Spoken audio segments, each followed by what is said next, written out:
Marcos, de Barcelona, pero podría ser cualquiera, en cualquier otra parte. Se va a encontrar con algo que ocurre cada día en oficinas y hogares de todo el mundo.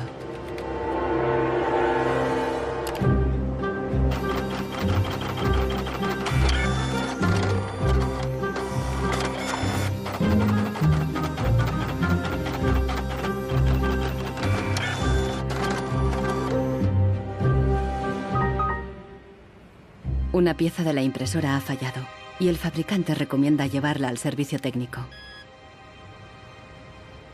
El meu tècnic fa un diagnòstic previ, pero aquest diagnòstic ja son 15 euros més IVA. Seguramente será difícil encontrar las piezas para poder repararla. Realment, reparar-la no li surt molt a compte. Que reparar-la parlem d'uns 110, 120 euros. Tienes impresoras desde 39 euros. Per preu, té una impressora que té molta més velocitat d'impressió. Jo t'aconsellaria que miressis impressores noves. Així que, sens dubte, jo em compraria una nova, Ensenyo. No es casualidad que los tres vendedores sugieran comprar una nueva impresora. Si acepta, Marcos será una víctima más de la obsolescencia programada, el motor secreto de nuestra sociedad de consumo. Our role in life seems to be just to consume things with credit, to borrow money to buy things we don't need. Nous vivons dans une société dominée par une économie de croissance dont la logique est non pas croître pour satisfaire les besoins, mais croître pour croître. Dans une société de croissance, quand il n'y a pas de croissance, c'est catastrophique. So if the consumer does not purchase, the economy is not going to grow. Planned obsolescence, the desire on the part of a consumer to own something a little newer, a little sooner than is necessary. En este documental revelaremos cómo la obsolescencia programada ha definido nuestras vidas desde los años 20, cuando los fabricantes empezaron a acortar la vida de los productos para aumentar las ventas.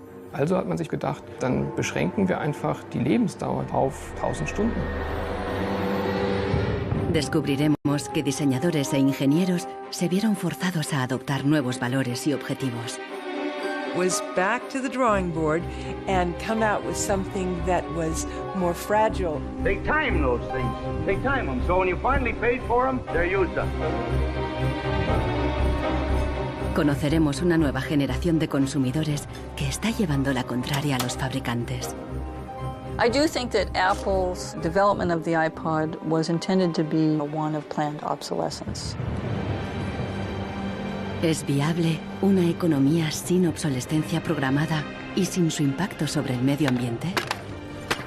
Posterity will never forgive us. Posterity will suddenly find out about the throwaway lifestyles of people in the advanced countries.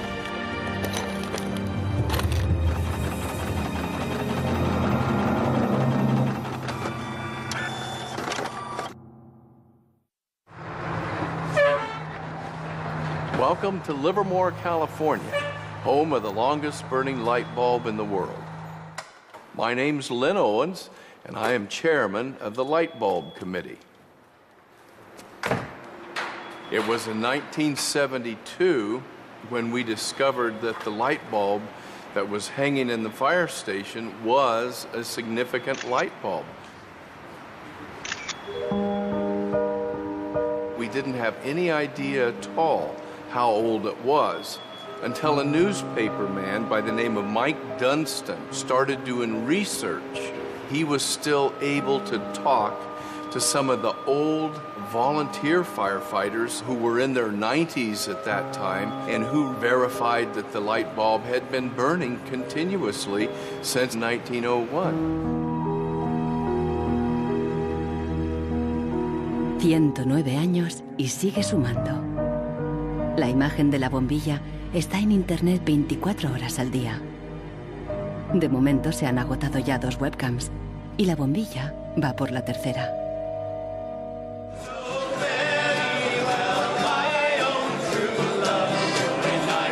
En 2001, cuando la bombilla cumplió un siglo, Livermore organizó una gran fiesta de cumpleaños al estilo americano. I think we were hoping if we would get 200 people, we'd be happy.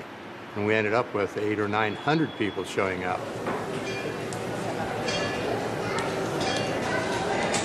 One nation, under God, indivisible, with liberty and justice. Do you think that anybody would sing happy birthday to a light bulb?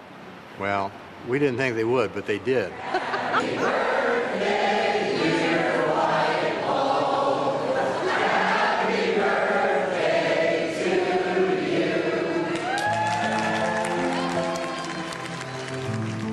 The origin of the bulb was, it was produced in a town called Shelby, Ohio, back around 1895, and put together by some very interesting ladies that I have some pictures of, and some gentlemen that invested in the company.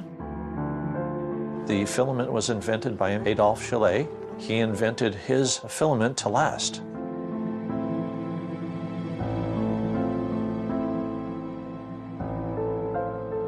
Why does his filament last? I don't know. It's a secret that he made and that died with him. La fórmula para un filamento de larga duración no es el único misterio en la historia de las bombillas. Un secreto mucho mayor es cómo y por qué este humilde producto se convirtió en la primera víctima de la obsolescencia programada. Weihnachten 1924 war ein ganz besonderer Tag. In einem Hinterzimmer in Genf trafen sich einige Herren in Nadelstreifenanzügen, um einem geheimen Plan nachzugehen. Sie gründeten das erste weltweite Kartell, das sich zum Ziel setzte, die Glühbirnenproduktion der gesamten Länder zu kontrollieren und den Kuchen namens Weltmarkt unter sich aufzuteilen. Dieses Kartell hat den Namen Phoebus. Phoebus incluía a los principales fabricantes de bombillas de Europa y de Estados Unidos, e incluso de lejanas colonias en Asia y África. Das Ziel ist gewesen, Patente auszutauschen, die Produktion zu kontrollieren und vor allem aber den Verbraucher zu kontrollieren. Es ist umso besser für diese Firmen, wenn der Verbraucher regelmäßig Glühlampen kauft, und wenn die Glühlampen lange brennen, ist das ein ökonomischer Nachteil. En un principio, la meta de los fabricantes era una larga vida para sus bombillas. On October 21st, 1871, numerous experiments resulted in the production of a small unit lamp of comparatively enormous resistance. The filament being under conditions of great stability after the... En 1881, Edison puso a la venta su primera bombilla. Duraba 1500 horas. En 1924, cuando se fundó el cártel Phoebus, se anunciaban con orgullo 2500 horas de vida útil y los fabricantes destacaban la longevidad de sus bombillas. Also hat man sich bei Phoebus gedacht, dann beschränken wir einfach die Lebensdauer dieser einzelnen Glühbirnen auf 1000 Stunden.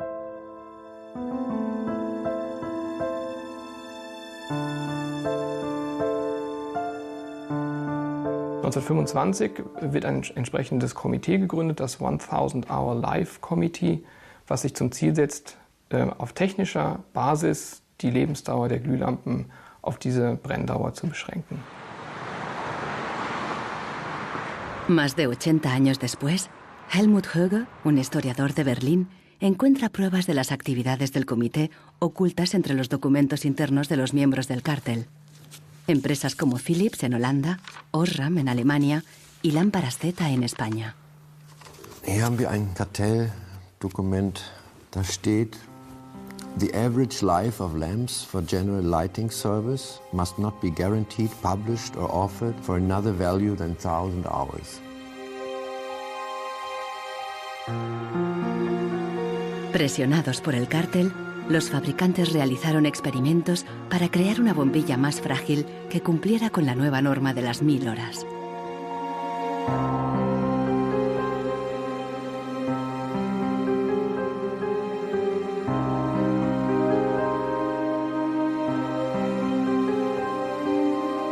La fabricación estaba rigurosamente controlada para asegurarse de que se cumplía la norma.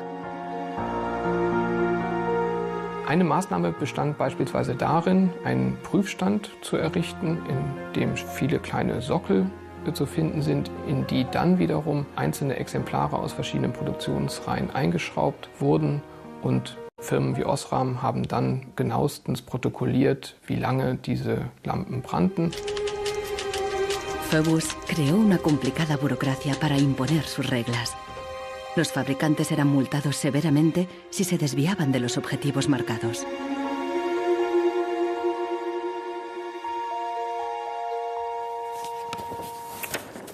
Hier haben wir eine Straftabelle aus dem Jahr 1929, die genau zeigt, wie viel Schweizer Franken Strafe für 1000 verkaufte Glühbirnen die Mitglieder des Kartells zahlen müssen, wenn die Lampen länger halten als zum Beispiel 1500 Stunden.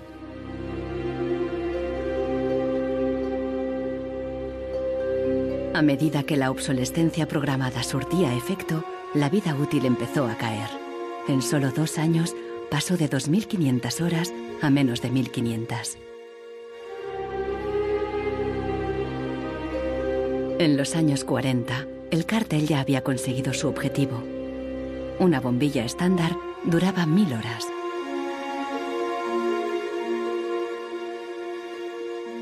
Young lady, you should be more careful.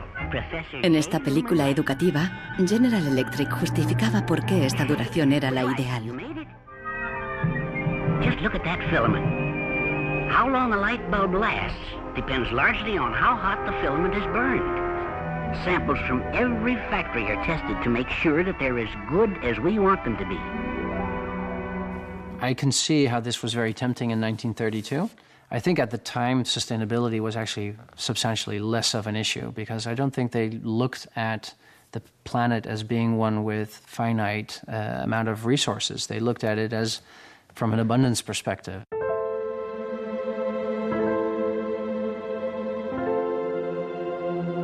En 1942, el cártel salió a la luz.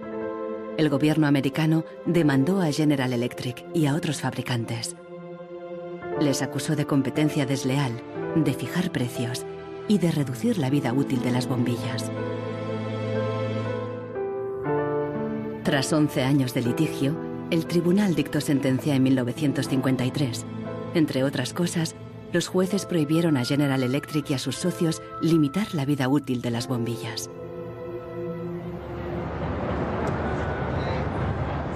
Pero en la práctica, la sentencia tuvo poco efecto y las bombillas continuaron durando 1000 horas.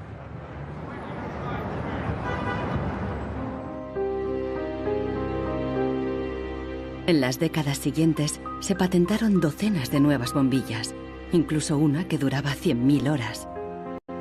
Pero ninguna llegó a comercializarse.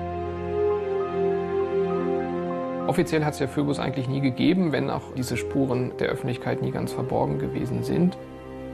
Die Strategie dahinter ist, sich in bestimmten Zeitabständen immer wieder umzubenennen. Dann heißt es mal internationales Elektrizitätskartell, dann mal wieder irgendein anderer Name. Entscheidend ist, dass diese Idee als Institution natürlich weiter besteht. Ironically, the light bulb has always been a symbol for ideas and innovation, and yet it's one of the early and best examples of planned obsolescence. Nichols Fox vive en un lugar perdido en las montañas de Virginia. Aquí escribe sobre el impacto social de la tecnología y a veces se atreve con la poesía.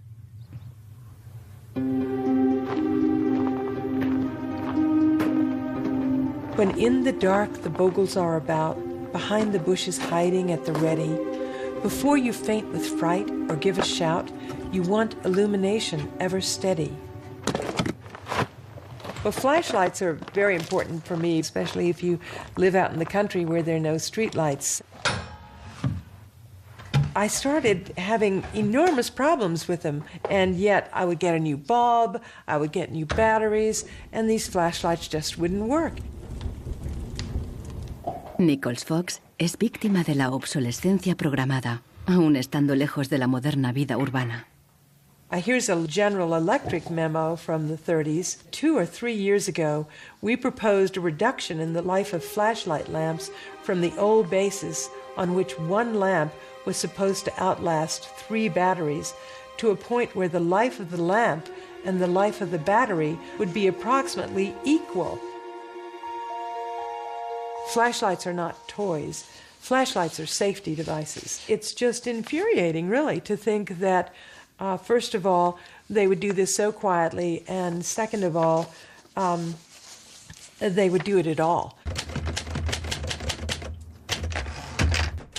I believe it's the duty of everyone to complain about products that don't work.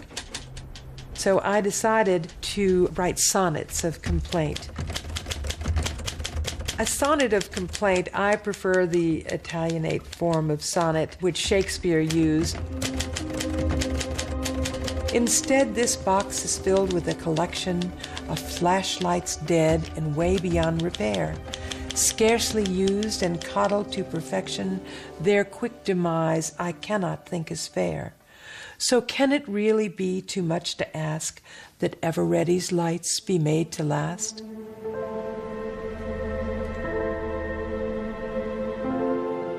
En Barcelona, Marcos ha ignorado el consejo de los vendedores de reemplazar la impresora. Está decidido a repararla, pero el manual ni tan solo menciona el problema. Buscando por los foros de internet, descubre que no está solo. Doncs hi ha molta gent als fòrums que té els mateixos problemes que jo, que té problemes a la impressora, no l'imprimeix, es bloqueja i no poden fer res. Pasa amb diverses marcas de impresoras. Ninguno de los cientos de mensajes ofrece una solución.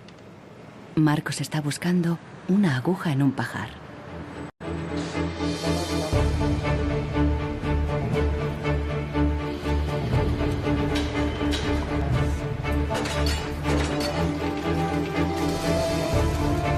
La obsolescencia programada surgió al mismo tiempo que la producción en masa y la sociedad de consumo.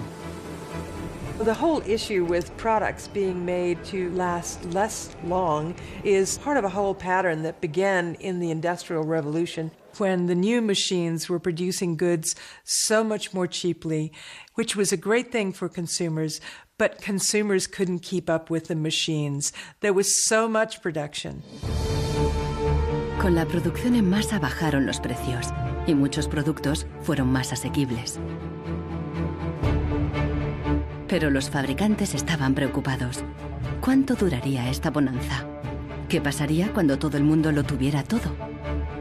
Ya en 1928, una influente revista de publicidad advertía: un artículo que no se desgasta es una tragedia para los negocios.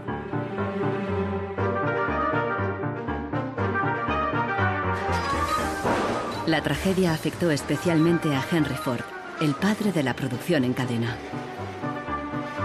Para poner su modelo T al alcance del consumidor medio, Ford lo produjo en masa, a partir de un único diseño básico que ofrecía fiabilidad y durabilidad. It was this noisy, smelly, dirty Model T Ford that made women very unhappy, but the men treated like a piece of farm machinery. But it was the workhorse of America. La estrategia del modelo único fue un gran éxito, y a principios de los años 20, la mitad de los coches del mundo eran Ford T. Para superar a Ford, sus competidores de General Motors apostaron por una estrategia diferente, ideada por su presidente Alfred Sloan. En lugar de hacer el nuevo Chevrolet tan fiable y duradero como el modelo T, Sloan le dio un giro radical y fundamentalmente estético. Sloan put a new dress on it and gave a new lipstick and put it out on the market for slightly less than what the Ford Model T sold for. And because it was a prettier design than the Model T, it sold like hotcakes. So he realized that he didn't have to beat Ford at his engineering game. He could beat Ford at the design game. Sloan introdujo el concepto del modelo anual, con una sucesión de diferentes tamaños, formas y colores. Su objetivo era que los consumidores cambiaran de coche cada 3 años. La estrategia funcionó y las ventas de Ford cayeron porque los consumidores empezaron a ver el modelo T anticuado y obsoleto.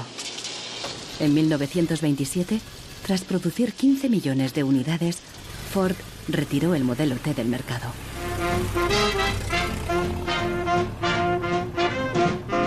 A partir de entonces, adoptó la misma estrategia que General Motors, con nuevos modelos cada año.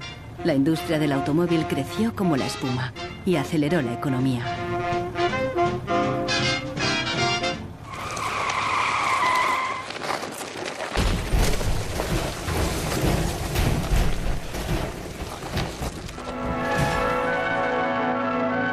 En 1929, la crisis de Wall Street frenó en seco la incipiente sociedad de consumo y llevó a los Estados Unidos a una profunda recesión económica. Unemployment reached staggering proportions. By 1933, 1/4 of our labor force was unemployed. Las colas ya no eran para comprar, sino para pedir trabajo y comida. En 1933, el presidente Roosevelt introdujo el New Deal, su programa para sacar al país de la Gran Depresión, a través de enormes inversiones en obras públicas. Good, sound men and women wanted to earn the help they got, to hold up their heads, to keep themselves from going rusty. Retail business needed their purchasing power to stimulate trade.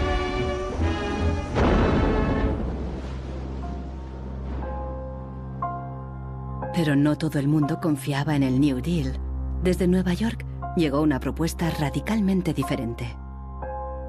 Bernard London, un prominente inversor inmobiliario, sugirió salir de la depresión haciendo obligatoria la obsolescencia programada.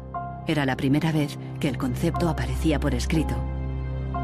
London planteaba que todos los productos tuvieran una vida limitada, con una fecha de caducidad, después de la cual se considerarían legalmente muertos. Los consumidores los devolverían a una agencia del gobierno para su destrucción. Quien se quedara un artículo después de caducado pagaría una multa.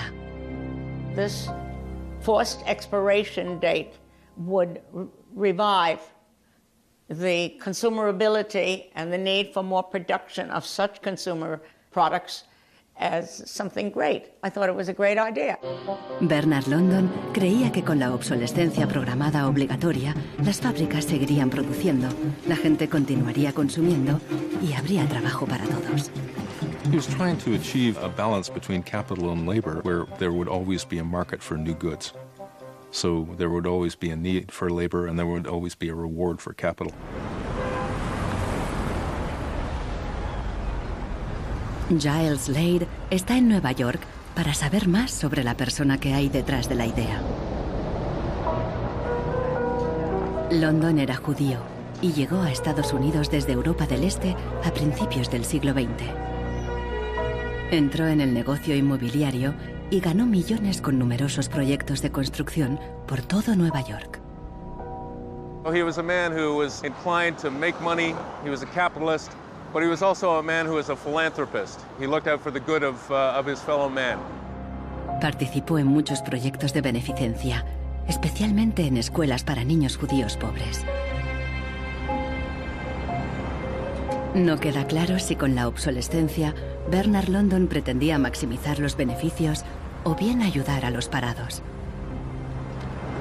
Giles Slade se pregunta sobre sus motivaciones personales y ha localizado a alguien que le conoció. I have a picture of Bernard London, and You do? Well, I think so, and I wonder I if don't believe I wonder it. if you'll be able to recognize him. He's there. Oh, in don't tell me which one he Okay, is. And okay. let's see. Ah, isn't that interesting? Yes, definitely intellectual looking. And you met Bernard London in 1933. When I after- was about 16, 17, my dad and mother had this big Cadillac car, which was the size of a Zeppelin. Mother was driving like a chauffeur. Dad was in the front, and Mr. and Mrs. London were in the back of the big limousine. Dad said that Mr. London should explain his philosophy to me. He's a very interesting man. And he just told me in a few words that that was his idea to reduce the depression. We were in an economic mess, worse than today even. He was obsessed with this idea. Like an artist is utterly obsessed with his paintings, you know. He actually whispered to me in the car, afraid that his theory might be too radical. De hecho, la idea de Bernard London pasó inadvertida y la obsolescencia obligatoria nunca se puso en práctica.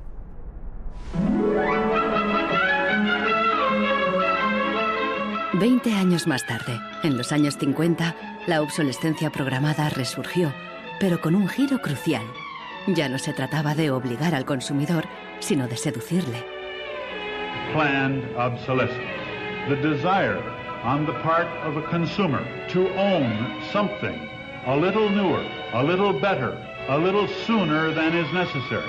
We certainly in America and by Esta es la voz de Brooks Stevens, el apóstol de la obsolescencia programada en la América de la posguerra.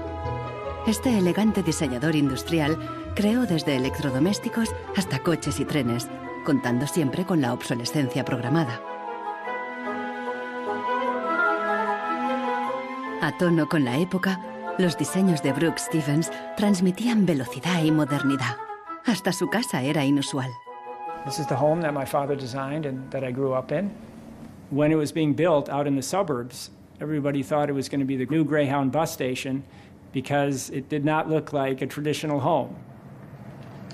Here's a family photo of my father, myself, my two older brothers, my older sister, and my mother. Our home was always filled with the products that he designed for his clients, like the Lawn Boy. So every few years we would get a new Lawn Boy mower. And my mother enjoyed cutting the grass herself.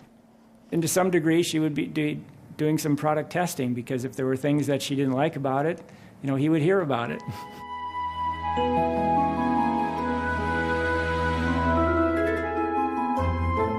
One of the most important things that my father felt always in designing a product is that it made a statement. He detested products that were bland and really did not, create any desire within the consumer to inspire the purchase.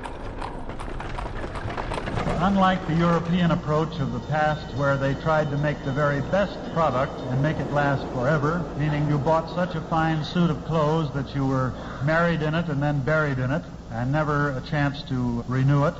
The approach in America is one of making the American consumer unhappy with the product that he has enjoyed the use of for a period, have him pass it on to the second-hand market, and obtain the newest product with the newest possible look.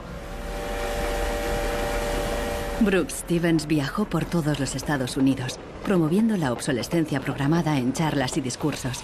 Sus ideas cuajaron y tuvieron un amplio eco.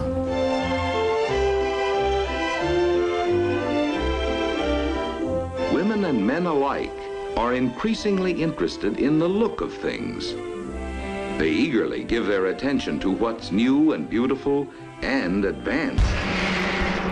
Oldsmobile's elegant golden rocket. Sports outfit by Pat Primo of Los Angeles.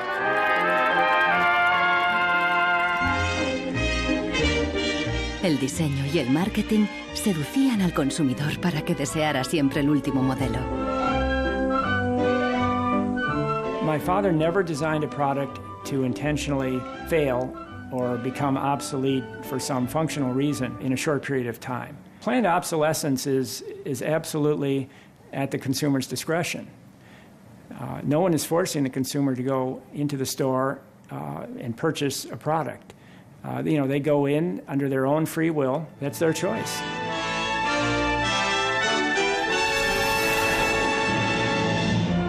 Libertad y felicidad a través del consumo ilimitado. El estilo de vida americano de los años 50 sentó las bases de la sociedad de consumo actual.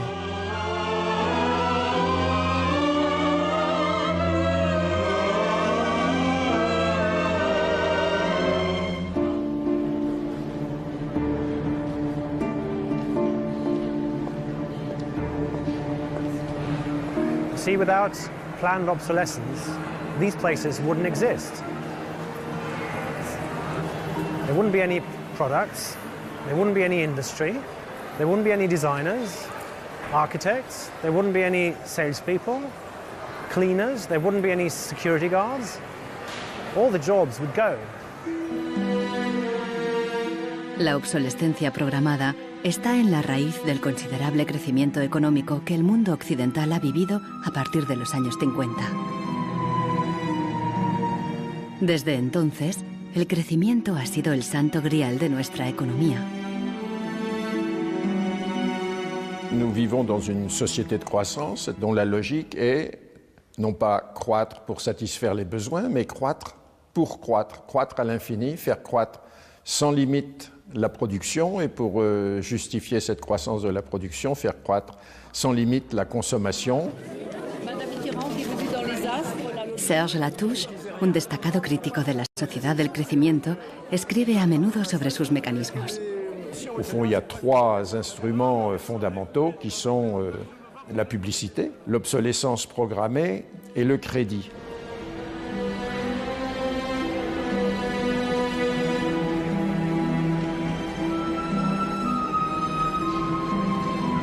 In the last generation or so, our role in life seems to be just to consume things with credit, to borrow money to buy things we don't need. That makes no real sense to me at all.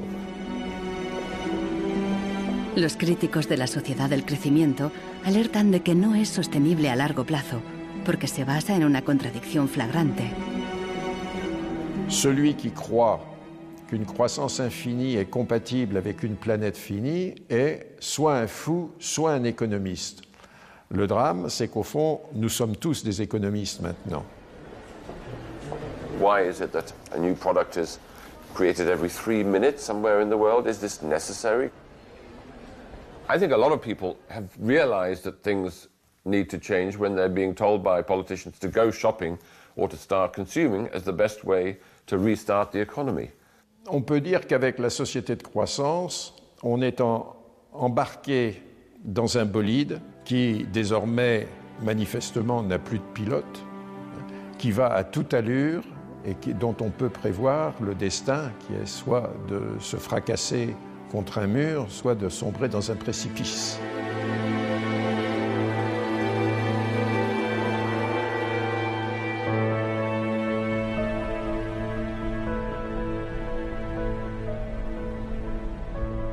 Marcos ha encontrado a alguien en Internet que ha descubierto qué le ocurre a su impresora.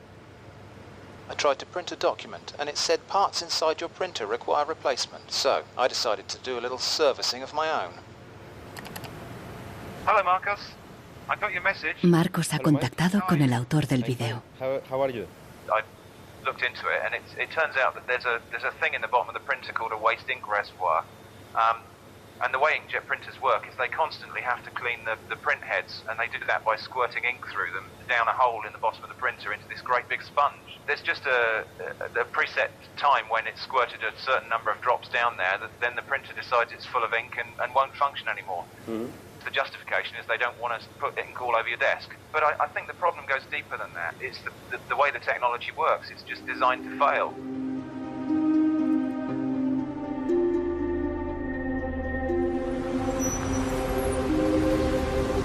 ¿Es ético diseñar un producto para que falle? ¿Qué opinan los diseñadores y los ingenieros de la obsolescencia programada? Giles Slade está investigando cómo reaccionaron cuando el concepto se extendió. In the 1950s, there's a debate among engineers about whether or not they should be deliberately death dating products. And most of the debate is framed in a magazine called Design News. Las empresas querían que se acortara deliberadamente la vida útil de los productos mediante el diseño técnico.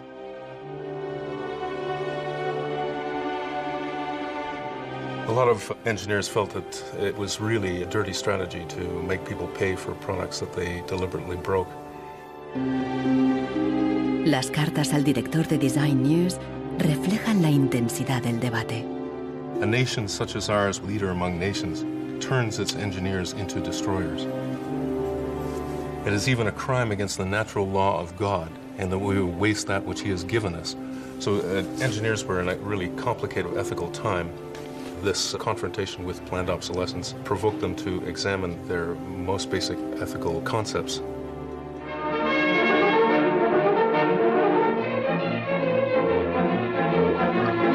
El dilema no se ventiló solo en las revistas de ingeniería.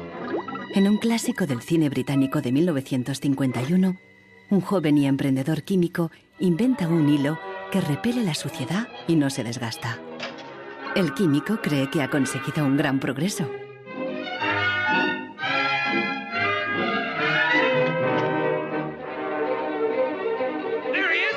Pero no a todo el mundo le gusta el invento, y al poco le persiguen no tan solo los dueños de la fábrica, sino también los obreros, que temen por sus empleos.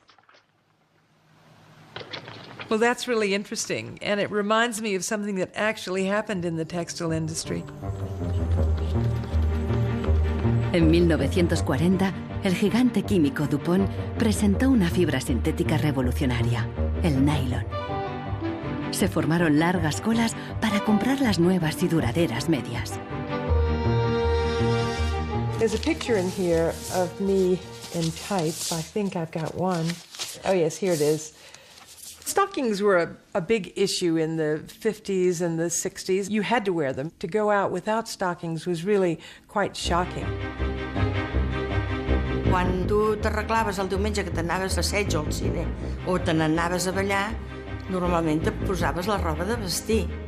Llavors, clar, requeria posar-te unes mitges boniques. I si estaves al ball i estaves ballant i amb un cop o el que fos se't feia un forat, ja no volies ballar més perquè se te veia el forat de la mitja. Las medias duraderas significaban un gran progreso, pero la alegría duró poco.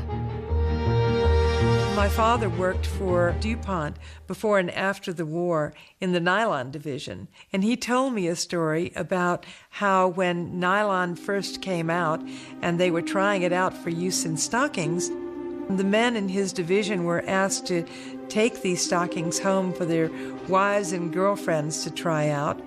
My father brought them home to my mother, and of course she was one of the testers. She was delighted with the first products because they were so sturdy. Los químicos de DuPont tenían motivos para estar orgullosos. Incluso los hombres admiraban la resistencia de las medias de nylon. The problem was that they worked too well. They lasted too long. The women were very happy with the fact that they didn't get runners in them.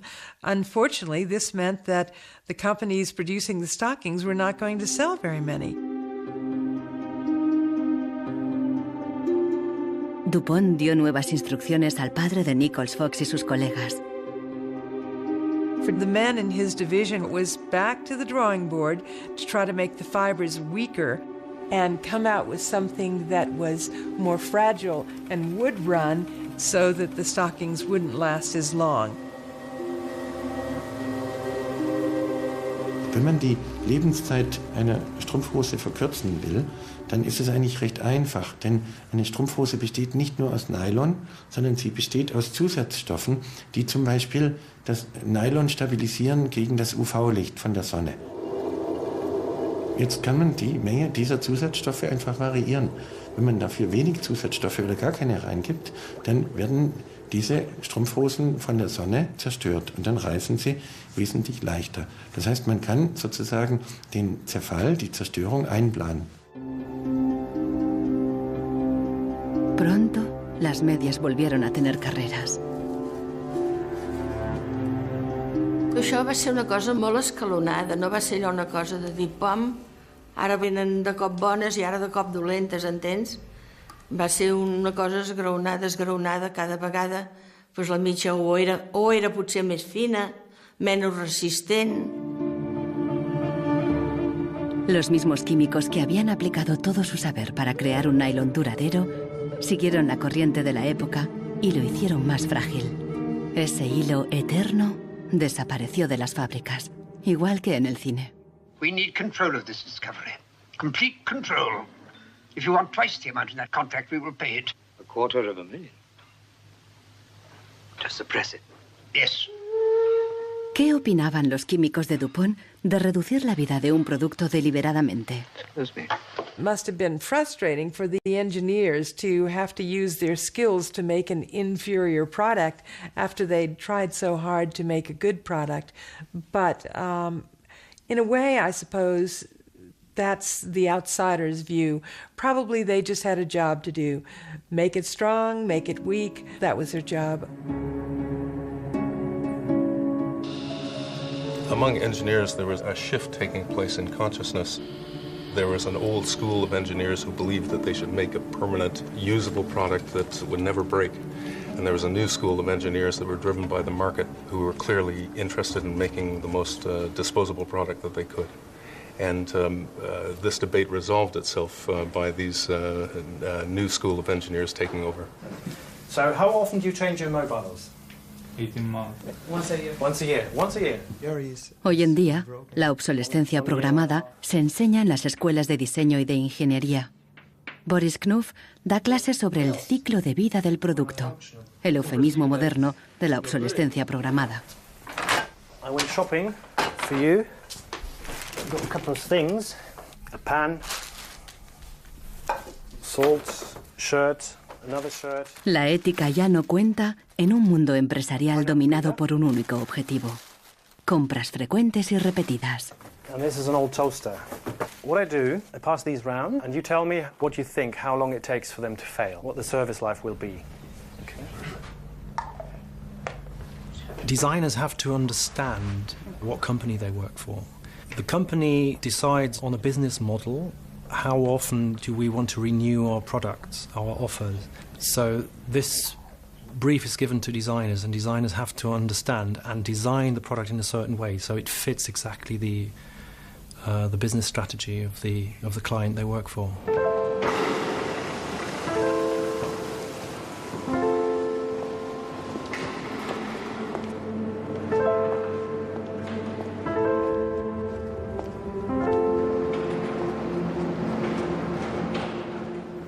Consultando manuales de instrucciones, Marcos se da cuenta de que los ingenieros determinan la vida útil de muchas impresoras al diseñarlas.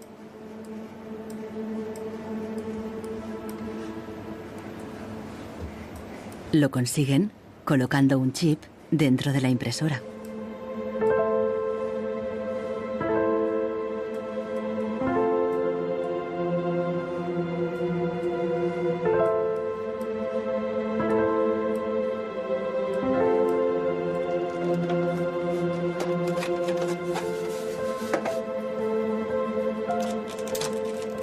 Hi ha trobat el xip, que és una EEPROM, que és un xip on es guarda una compta d'impressions. I quan s'arriba a una determinada compta és quan es bloqueja la impressora i deixa d'imprimir. Ahora que ha descubierto al culpable, Marcos intentará poner en marcha de nuevo su impresora.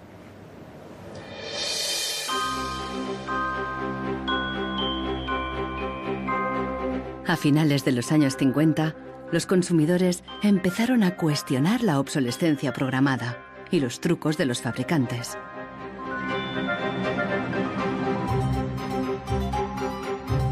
La Asociación de Consumidores de Estados Unidos puso a prueba la vida útil y la durabilidad de numerosos productos. La asociación publicó los resultados en su revista, de creciente tirada e influencia.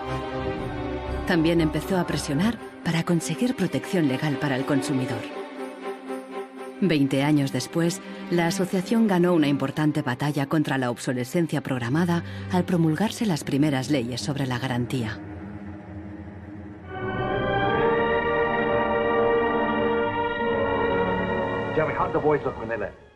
La cultura popular también empezó a hacerse eco de la obsolescencia programada. Incluso apareció en el clásico teatral de Arthur Miller, Muerte de un viajante. Once in my life, I'd like to own something outright before it's broken. I'm always in a race with the junkyard. Just finished paying for the car and it's on its last legs. The refrigerator consumes belts like a crazy maniac. They time those things.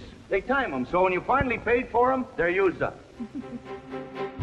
The Waste Makers, publicado en 1960, fue el primer análisis académico de la obsolescencia programada. Su autor, Vance Packard, era famoso por un libro sobre el poder de la publicidad. Su nueva obra se convirtió en un bestseller. Good evening, Mrs. Packard. Packard aprovechó cualquier oportunidad para criticar una sociedad basada en el consumismo y el despilfarro. I have a feeling that we're in for some grim days ahead. I think the The over-commercialization of American life is starting to change our American character in some ways that disturb me. I think we're becoming more self-indulgent as a people. And I think to some extent we're being encouraged to be more self-indulgent. Well, that's kind of a grim prophecy. Well, I wish I could be more cheerful. Los críticos de la sociedad de consumo vieron sus fallos, pero no se propusieron una alternativa radical, porque en aquella época ya existía una, al otro lado del telón de acero. A finales de los 50, en plena Guerra Fría, aún parecía posible la victoria del comunismo sobre el capitalismo como sistema político y económico.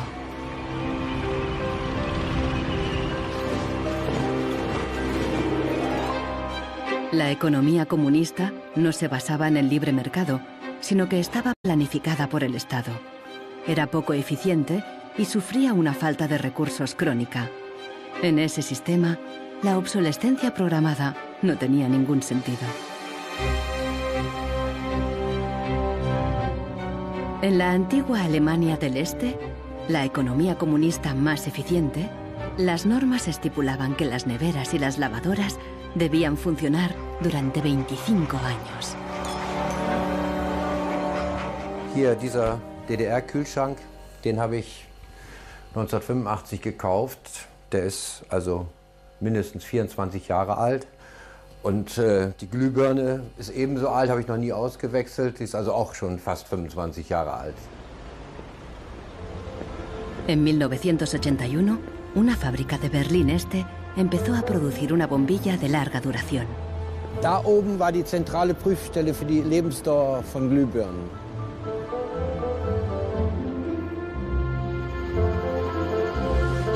Los responsables de la fábrica presentaron la nueva bombilla en una feria internacional, en busca de compradores occidentales.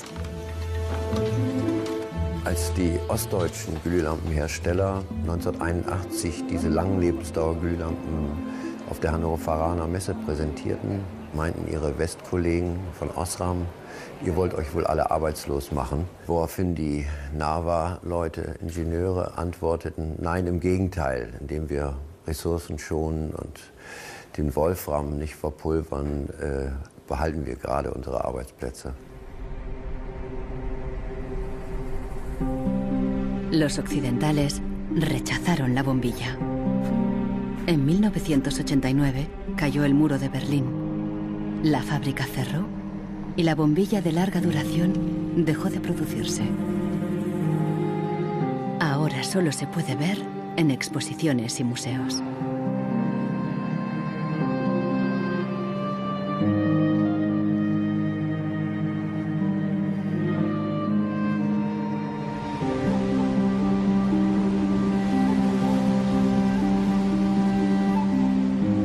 Veinte años después de la caída del muro de Berlín, el consumismo desenfrenado se da tanto en el este como en el oeste.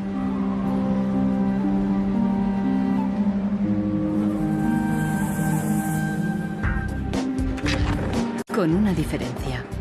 En la era de Internet, los consumidores están dispuestos a luchar contra la obsolescencia programada. So this is the studio. This is where we make all of our movies. We take snapshots of everyone that comes in. We use Polaroid film, which they stopped making. So it's like, this film's like a dinosaur, it's extinct. We're big VHS fans here, and what we do is we dub all movies from DVD to VHS, and then we catalog them. Para los hermanos Neistat, artistas y cineastas de Nueva York, ningún objeto es obsoleto. Siempre pueden encontrarle un lugar en la pared o en su próxima película. The first movie we made that really broke through was a movie about the iPod. And I was completely broke, and I'd gotten this iPod. It was like $500, $400. And about 8 months later, 12 months later maybe, the battery died in it. And I called Apple to ask them to replace the battery. And their policy at the time was to tell their customers to buy a new iPod. You might as well go get a new one. Apple doesn't offer? No. Apple doesn't offer a new battery for the iPod? No. It wasn't that the battery died that was annoying, because in my Nokia cell phone, The battery dies, you buy a new battery. Even in my Apple laptop, when the battery would die, you replace the battery. But in the iPod, this expensive piece of hardware, when the battery died, you had to replace the entire unit. So it was my brother's idea to make a movie about just that.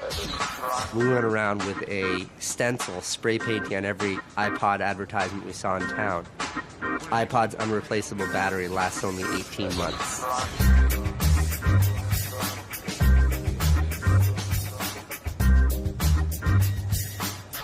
We put the video on our own little site, iPodsDirtySecret.com. In the first month, 6 weeks, it was at 5-6 million views.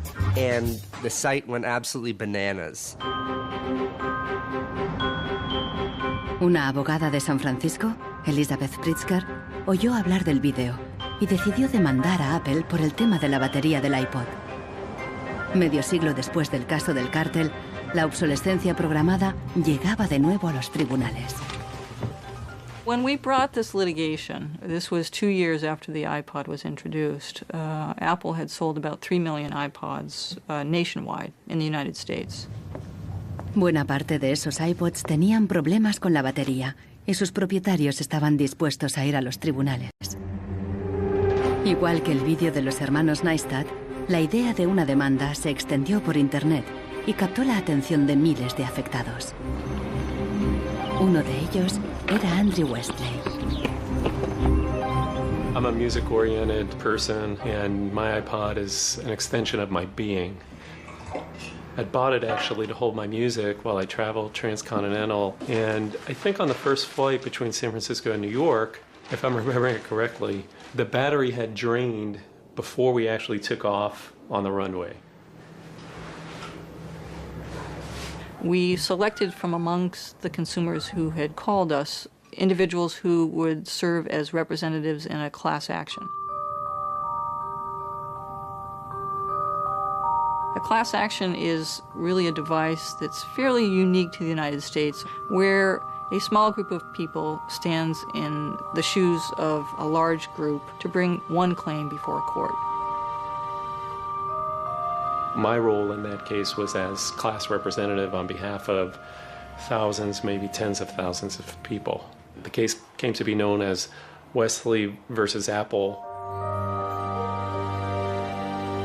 When my friends and family learned that this was a major case, they thought I was, becoming a radical. Here I am going to sue. I was the next Erin Brockovich. En diciembre de 2003, Elizabeth Pritzker presentó la querella ante el Tribunal del Condado de San Mateo, a un tiro de piedra de la sede central de Apple.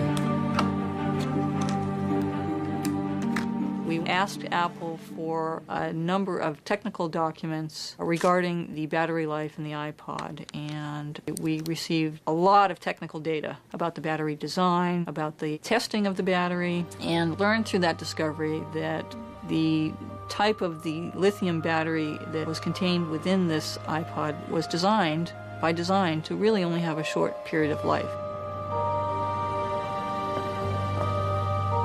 I do think that Apple's development of the iPod was intended to be one of planned obsolescence. El caso nunca llegó a juicio. Después de meses de tensión, las dos partes llegaron a un acuerdo.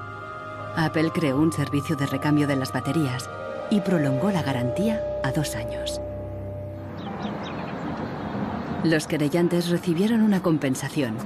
Andrew Westley aceptó un descuento de $50 para un nuevo producto Apple. They retained me as a customer.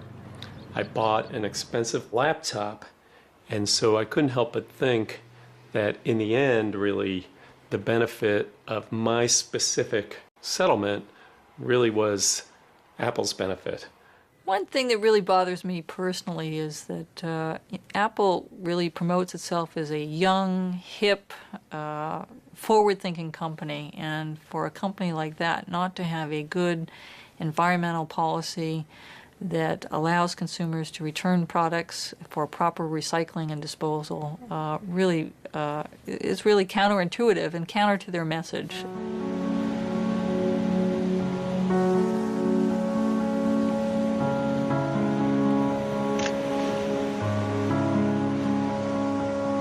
La obsolescencia programada del tercer mundo, como Ghana, en África. It's been between 8 and 9 years now when I noticed that loads and loads of containers were coming to this country with electronic waste. We're talking about end-of-life computers, end-of-life television sets, which nobody wants in the developed countries. Un tratado internacional prohíbe enviar residuos electrónicos al tercer mundo. Pero los mercaderes usan un simple truco: declararlos productos de segunda mano. They pack the very good electronic items, usually 10 out of a 40-footer container, in front, and the rest, which is simply junk, behind. So once the custom officials open a container, you think it's loaded with very good electronic items that are functional and would work almost forever.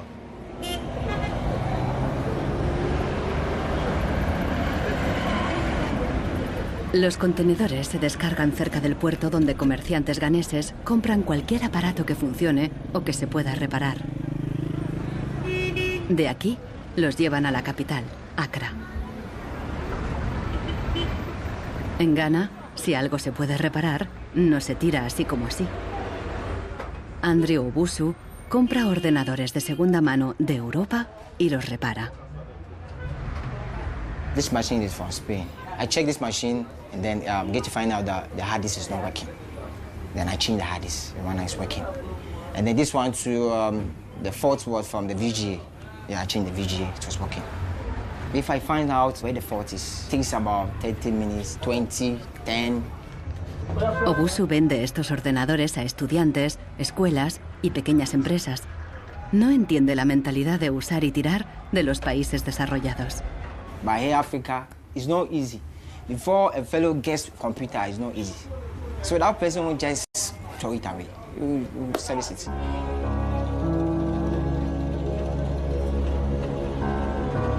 Pero más del 80% de los residuos electrónicos que llegan a Ghana no se pueden reparar y acaban abandonados en vertederos por todo el país. We are at the dump site here in Agbogloshi. In the past, we had this beautiful river called Odo River, that meandered its way through this area. It was teeming in the past. It had so much fish. So we actually attended a school not very far away from here. So we'd come play football and hang around the river. The fishermen would organize boat rides, I remember very well. But now it's all finished, it's all gone.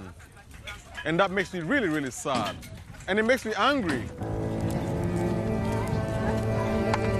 Hoy en día, aquí no hay niños jugando después de clase. En su lugar, jóvenes de familias pobres vienen a buscar chatarra. Queman la funda de plástico de los cables para obtener el metal que llevan dentro.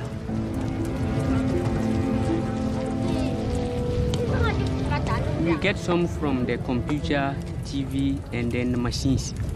The work is not good. Sometimes we get diseases like coughing. But sometimes with some glass catch, if evening time you can sleep and you stand up. Los niños más pequeños rebuscan en los restos para encontrar cualquier pequeño trozo de metal que los mayores hayan olvidado. Los chatarreros compran este metal y lo revenden a países en crecimiento económico.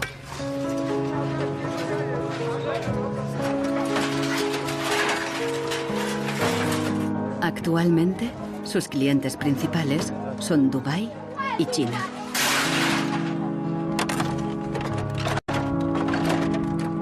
Some of those behind the shipment have said that, well, we're trying to bridge the digital divide between Europe, America, and then the rest of Africa and Ghana, of course.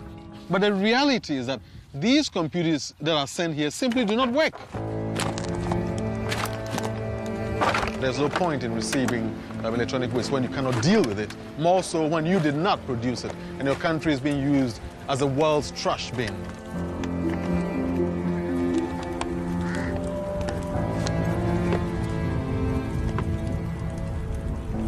The trash that for so long in the industrial age has been hidden from view is now coming into our lives and we can actually no longer easily avoid it. the waste economy is reaching its last legs because they don't physically have anywhere else to put the waste. Planned obsolescence, what I understand of it, is it has been driven because there are economical incentives to do so. It is more interesting for a company to build a product that doesn't last longer than 3 years or 1,000 hours, because then it can sell more products. I think in the course of time, we've come to realize that the planet that we're living on cannot sustain that forever. There's a limit to natural resources, and there's a limit to energy resources that we have. Posterity will never forgive us. Posterity will suddenly find out about the throwaway attitudes, the throwaway lifestyles of people in the advanced countries. Gente de todo el mundo ha empezado a actuar contra la obsolescencia programada. Mike Anane lucha desde el final de la cadena. Ha empezado recopilando información. This is where I keep the e-waste that have asset tags or property tags. This says Amu Center Nordvest Sjælland. It's from Denmark. This is from Germany, sent here simply to be dumped. Westminster College, Leeds City Council, also in the UK. This is from Italy. Apple should know better. It's a company that claims to be so green. There's a lot of Apple products that are being dumped here.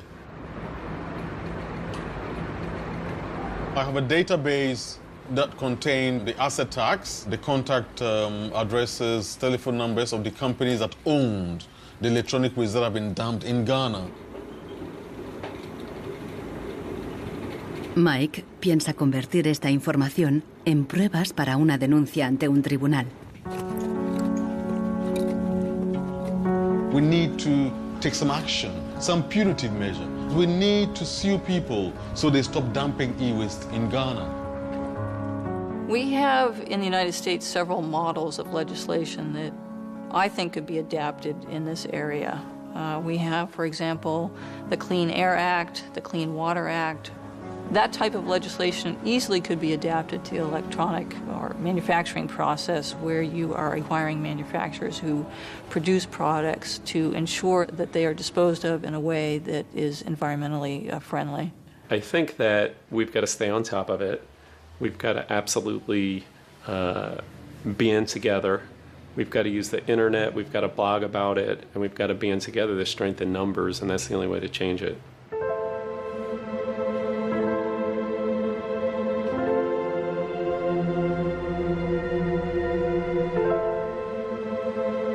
La fuerza creciente de las redes sociales está ayudando a Marcos con el problema de su impresora. Ha encontrado la aguja en el pajar, en Rusia. Una web parece ofrecer un software gratuito para impresoras con un chip contador. El programador se ha tomado la molestia de explicar su motivación personal. Stops printing and says some cryptic message. What parts inside your printer require service maintenance. This happens due to a bad construction. This is their business model. Not a good one for user and environment. So I looked and found a way to make user-friendly software to allow active users reset an input counter. Marcos no sabe qué puede pasar, pero decide bajarse el software de todos modos. Desde un pequeño pueblo en Francia, John Zácara lucha contra la obsolescencia programada, ayudando a gente de todo el mundo a compartir ideas de negocio y de diseño. In all poorer countries, things are repaired automatically. The notion you throw a product away just because it breaks for some reason is completely unknowable and unthinkable, actually, to somebody in the south. In India, there's an actual word, jugaad, to describe this tradition of being able to fix things pretty much regardless of the complexity of it. We try to find people who are actively doing projects in the world rather than just talking about things or making abstract statements about how awful things are or what has to be changed.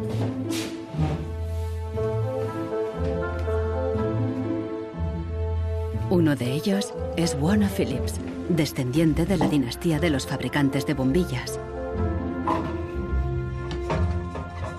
I remember my grandfather taking me to one of the Philips factories in Eindhoven to show me how light bulbs were mass manufactured in factories, which is very, very cool.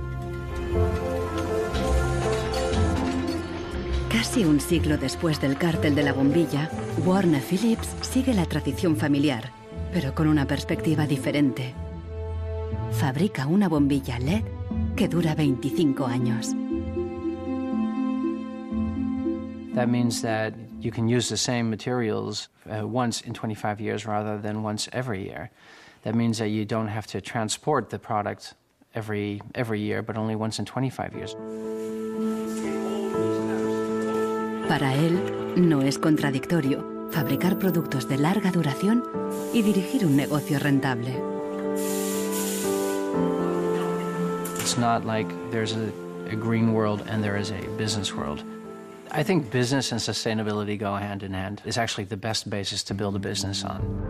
And the only really real way to do that, I believe, is to factor in the true costs of the resources that have been used, but you also look at the energy consumption. You also look at the indirect energy consumption of transportation. Si on faisait vraiment payer aux transporteurs le coût réel du transport, sans parler du fait que le pétrole est une ressource non renouvelable et pour lequel on n'a pas vraiment de substitut, je dirais que le prix du transport devrait être multiplié par 20 ou 30. Avec un prix du kilomètre transporté multiplié par 20 ou 30, ça changerait beaucoup de choses. Una simple bombilla sería mucho más cara si su precio incluyera todos los costes ocultos, materias primas, emisiones de carbono y el impacto ambiental de la producción y el reciclaje. If you factor all of that into every product that you manufacture, then there will be huge incentives for manufacturers and entrepreneurs all over the planet to make products that last forever. También se puede luchar contra la obsolescencia programada replanteando la ingeniería y la producción de los productos. Un concepto nuevo, de la cuna a la cuna. Afirma que si las fábricas funcionaran como la naturaleza, la propia obsolescencia quedaría obsoleta. Wenn man über Umweltschutz redet, meint man bei uns immer sparen, verzichten, vermeiden, reduzieren, Nullabfall, weniger schädlich. Wenn man sich die Natur aber im Frühling anschaut, ein Kirschbaum, kein Sparen, kein Verzichten, kein Vermeiden. El ciclo natural produce en abundancia, pero las flores caídas y las hojas secas no son residuos, sino nutrientes para otros organismos. Die Natur kennt keine Abfälle, sondern sie kennt nur Nährstoffe. Braungart cree que la industria puede imitar el ciclo virtuoso de la naturaleza y lo demostró al rediseñar el proceso de producción de una fábrica textil suiza. Wenn man zum Beispiel einen Stoff hat dazu, ein Sofa damit bezieht oder ein Stuhl, dann sind die Zuschnitte, was man abschneidet, so giftig, dass es als Sondermüll entsorgt werden muss. Braungart descubrió que la fábrica usaba, por inercia, cientos de tintes y productos químicos altamente tóxicos. Para fabricar los nuevos tejidos, Braungart y su equipo redujeron la lista a solo 36 sustancias, todas biodegradables. Wir suchen jetzt alle Zutaten raus, dass man sie auch essen könnte. Das heißt, Sie können die klein schneiden und in Müsli packen, wenn Sie wollen. Braungart cree que el concepto de la cuna a la cuna es aplicable a cualquier proceso industrial. Wir können alles nochmal neu erfinden, so dass es entweder biologisch nützlich ist oder technisch nützlich ist. Wenn man eine Müllgesellschaft hat, ist jedes kurzlebige Produkt natürlich ein Müllproblem. Wenn es aber eine Gesellschaft ist, die Nährstoffe macht, ist jedes kurzlebige Produkt wieder eine Chance, etwas Neues zu machen. Para los críticos más radicales de la obsolescencia programada, no basta con reformar los procesos productivos. Quieren replantear nuestra economía y nuestros valores. C'est une vraie révolution. C'est d'abord une révolution culturelle, parce que c'est un changement de paradigme, c'est un changement de mentalité. Esta revolución se llama decrecimiento. Al igual que Brooks Stevens en los años 50, Serge Latouche viaja de charla en charla, pero él propone abandonar totalmente el crecimiento. La décroissance, c'est un slogan provocateur qui a pour fonction de rompre avec le discours un peu euphorisant de la croissance possible, infinie, soutenable, et donc pour marquer la nécessité de changer de logique, de sortir de cette logique de la démesure. L'essentiel du programme, en quelque sorte de la décroissance, tient en un mot réduire. Réduire notre empreinte écologique, réduire nos gaspillages, notre surproduction, notre surconsommation. Réduisant la consommation, en réduisant la production, mais en libérant du temps libre, on peut développer d'autres formes de richesse qui ont l'avantage de ne pas s'épuiser quand on les consomme, comme l'amitié, le savoir. We increasingly rely on objects to give us a sense of self-esteem and identity. It's partly the consequence of the breakdown of things that used to give us identity, like membership of a community or relationship to the land, or all sorts of soft and social things which have been replaced by consumerism.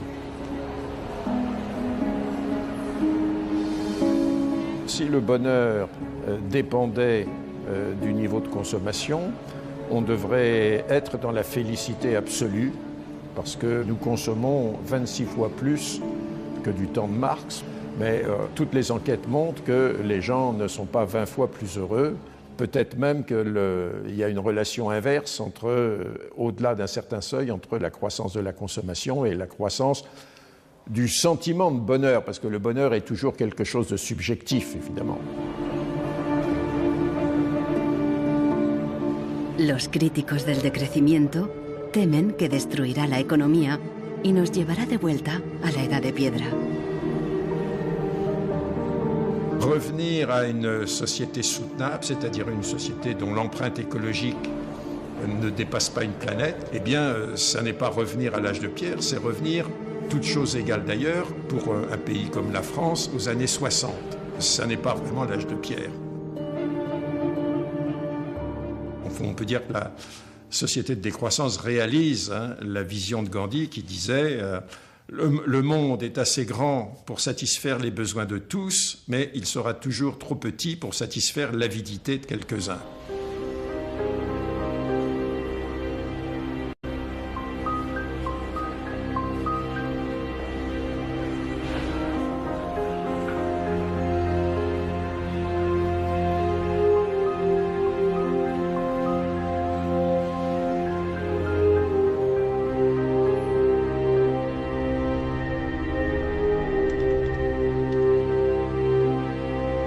Marcos está instalando el freeware ruso en su ordenador. Con el nuevo programa, puede poner a cero el chip contador de la impresora. La impresora se desbloquea inmediatamente.